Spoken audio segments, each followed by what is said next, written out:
Hello everyone, Flick here, welcome to an unboxing of a new miniature for October that Night Models has released. Jason Todd, but in his Robin form.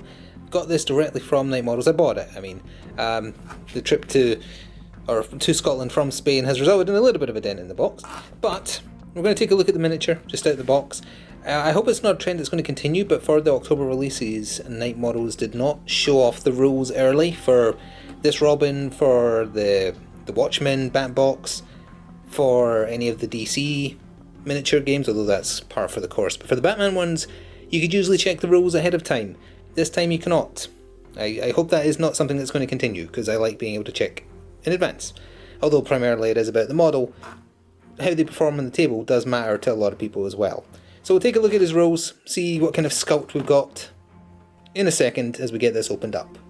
So here we are. Let's just get this protective cover out of the way.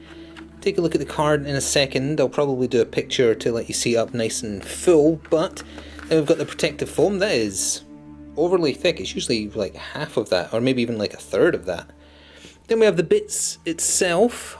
Let me just see here. Sculpt is in quite a few bits actually, surprisingly. Got the standard base. Biggest part is his chest piece. And then these are his legs, obviously. And then these are all the small bits, and this is the bit where I need to see them up close. Okay, it doesn't look like, obviously there's a bit of flash to get cleaned up, but it looks like, yeah, it's actually turned out well.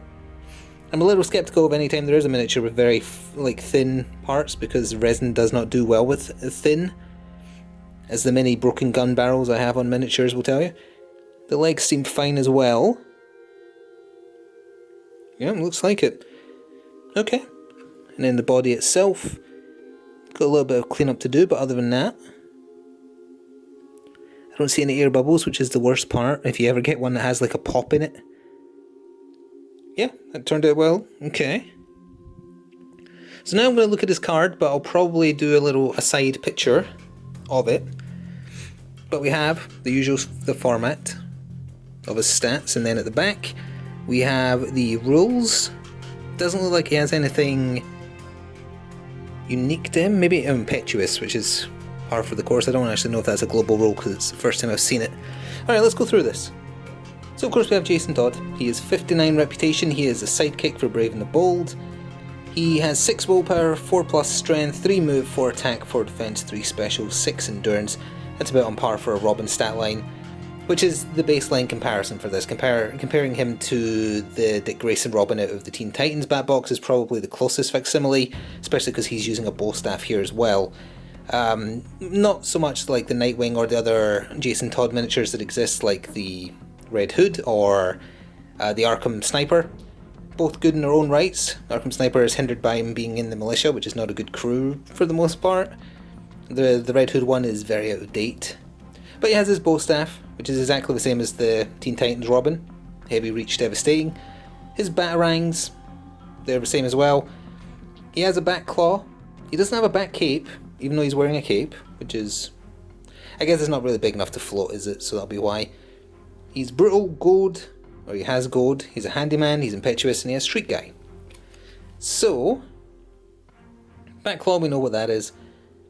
Brutal, that allows you to reroll the collateral die, but you have to keep the second result even if it's worse.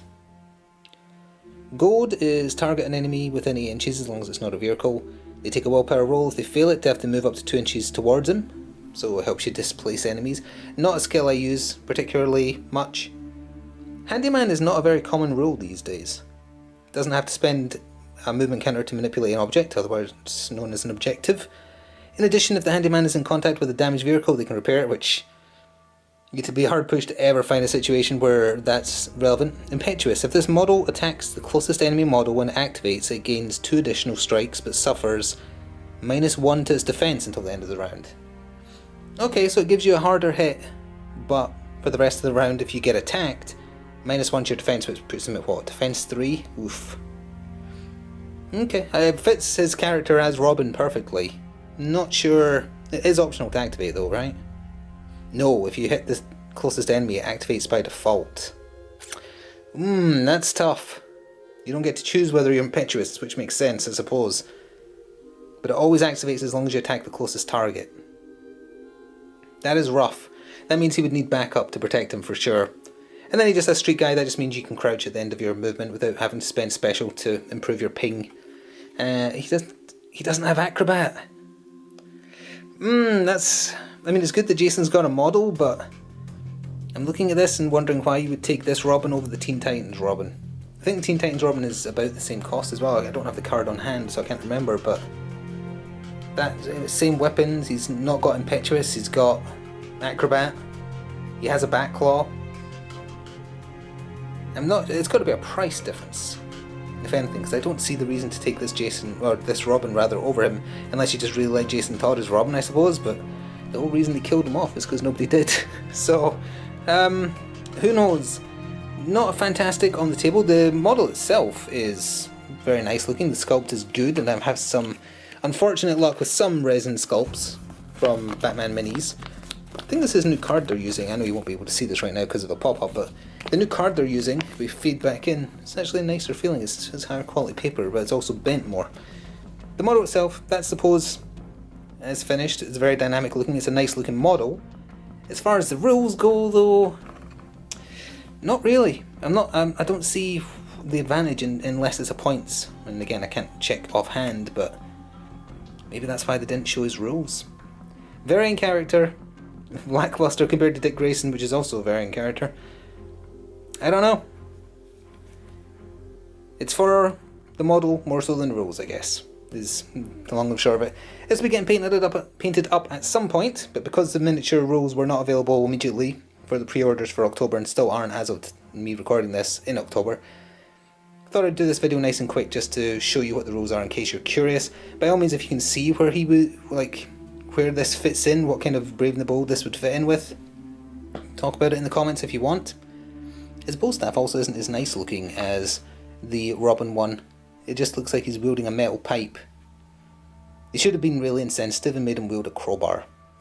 Anyway, that's going to do it. I'm not going to assemble this immediately because I have other miniatures to do first, but we will see Jason, this iteration of him anyway, on the table at some point. And I'll post some pictures on Twitter when I do eventually paint it, if I don't do a contrast video on it. So thank you very much for watching. Ta-ta for now.